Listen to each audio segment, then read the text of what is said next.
Cuomo bans almost all government-funded travel to Mississippi. Spacious banking exposed in Panama. Now the U.S. free trade policies are being called into question.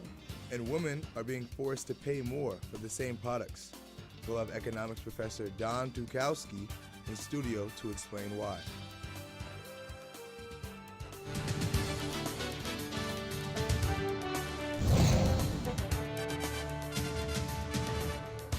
Good afternoon and welcome to NCC News at 4 p.m. I'm Ying Chen. And I'm Jacob Friesen Grant. Let's get right to our top story.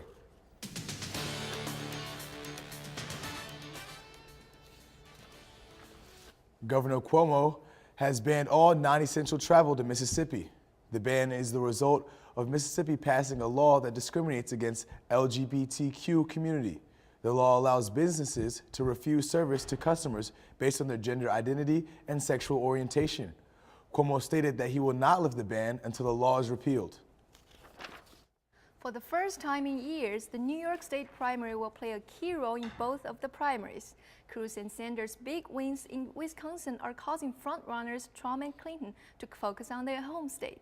If Trump doesn't win decisively from now on, there could be a contested Republican convention. Clinton holds a big lead over Sanders, and she is predicted to win New York. Speaking of Bernie Sanders, Syracuse for Sanders will be marching through downtown Syracuse this Saturday.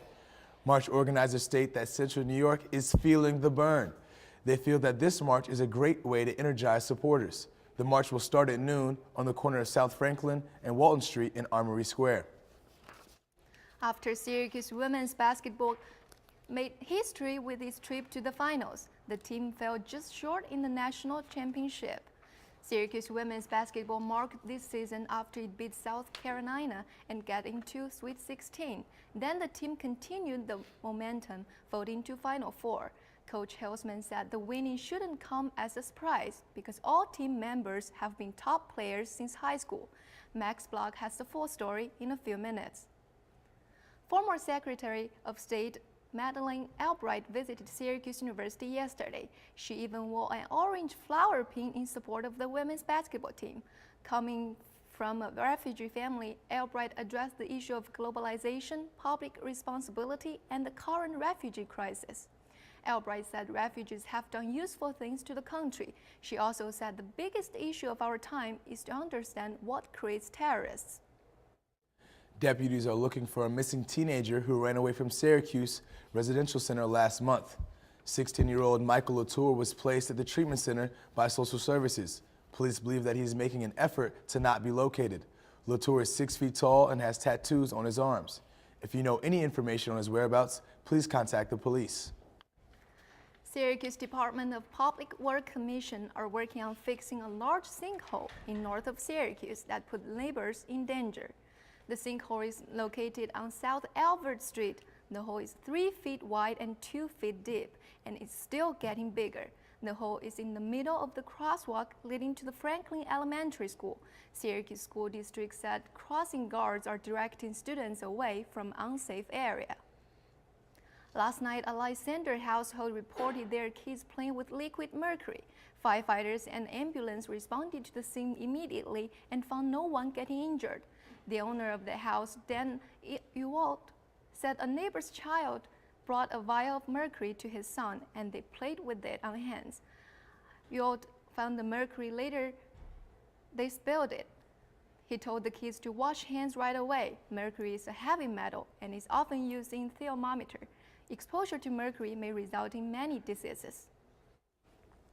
The annual Brave the Shave for St. Baldrick's fundraiser takes place this Sunday. Volunteers help raise money and awareness by shaving their heads. Among the volunteers this year is 8-year-old Brooke Todd, who has a friend battling cancer. So far, Central New Yorkers have raised over $300,000, which will be donated to the cancer research.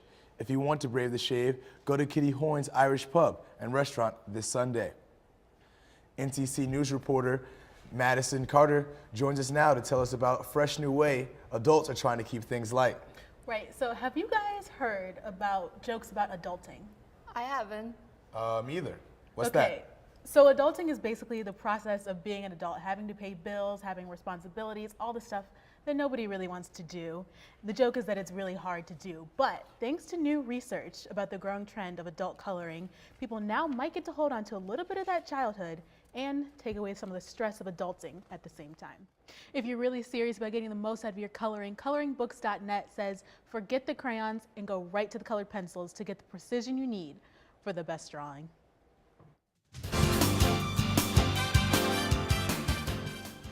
Now let's go outside to find out what the weather is doing today. How's it looking out there, Paula? Well, guys, our calendars say it's spring, but it certainly does not feel that way out here on University Avenue. Thanks, Paula. After the break, take a leaked Panama paper could mean for United States. Still to come, economics professor Don Dutowski explains why women are paying more for the same products.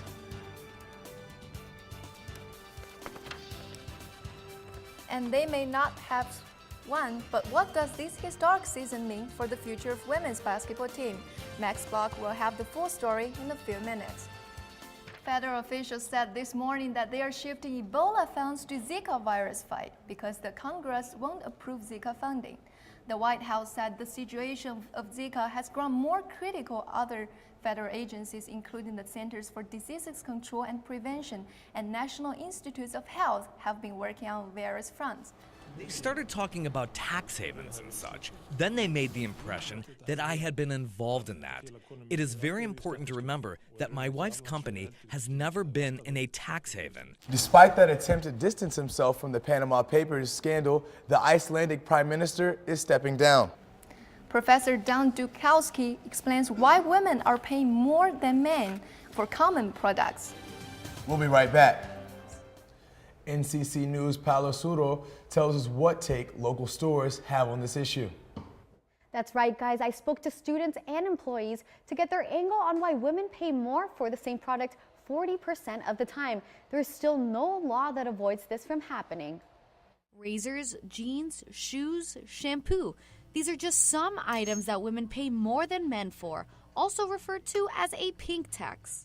Now, economics professor Don Dukowski joins us in studio this afternoon. Thank you so much for being here. My pleasure. Thank you. So actually, yesterday I went to the convenience store and I saw that there were men razor cartridges priced for $14.99 and women cartridges, the same brand, for $18.49. That's almost $3 more. Now, why does this drastic difference exist? My strong sense is the razor cartridges cost roughly the same amount to make for men and women, so I don't think it's in the cost. I simply think that women demand more razor cartridges than men. Thanks for watching.